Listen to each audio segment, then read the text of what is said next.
Hello everyone and welcome back to Navis Nobilite. I am Captain Zelnick and today we are going to be continuing our ship overview with the Tau Emissary class envoy ship. I'm not going to give you the luxury of me trying to pronounce this. Nice try, Games Workshop.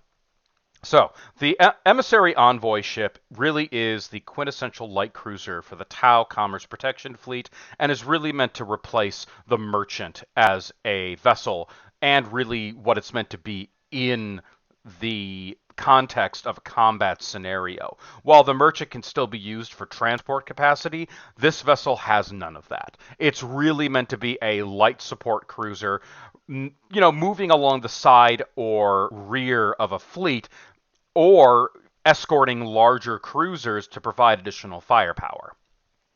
What do we have? We have a 4-hit cruiser with 20 centimeter speed, 90-degree turns, 1 shield, 5 up armor, and 2 turrets, and 3 different configurations of weaponry and ordnance. The first one, the Dalyth configuration, has a port and starboard railgun battery at 45 centimeters that fire left front and front right. Now, this is identical on every version of the Emissary. This particular version has gravitic hooks, allowing you to take wardens only. You cannot take it with any of the other grav hook capable craft, so no Nikasar Dows and no Orcas. Wardens only. The Borcan version replaces the launch bays with a proud gravitic launcher at strength 3, and while keeping the wardens. And the final one, the Cicaya, gets rid of the gravitic launcher and the starboard gravitic hooks and port and starboard gravitic hooks, and gets a pair of 30 centimeter ion cannons that fire left front and right front, and takes that gravitic launcher, making an overall more combat oriented light cruiser. And as you can see, all of these have different purposes on the battlefield. Really a means of shoring up where other elements of your fleet may lack. If you need more launch capacity, you can take the Dalyth. If you want gravitic launchers, but you don't want to lose out on your gravitic hooks, you can take the Borcan. And if you want a ship that's dedicated in combat and can really improve, it can either serve as a good flanker or improve the firepower of another vessel. If you squadron with it, the Cicaya is really the one for you.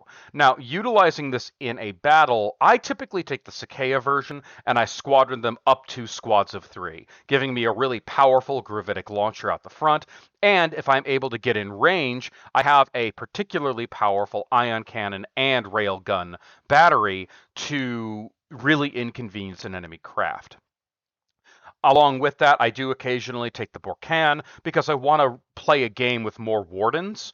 I actually utilize the Dalyth the least because I never am hurting for ordnance in any of my Tau fleets. But if you're really trying to play a cruiser-oriented fleet or one that really doesn't have a lot of explorers or custodians, this may be a good option for you. There really is no bad option for the Emissary. It's a nice, cheap little light cruiser. It only has 4 hits, though. These things die very, very fast if the enemy takes notice of them. So don't give them the opportunity. They're just not great when they're crippled. Though, one thing to point out, because of the way the Cicaya is set up and the way the ion cannons are situated, they will always be firing their maximum ion cannon strength, because you can never half of a 1.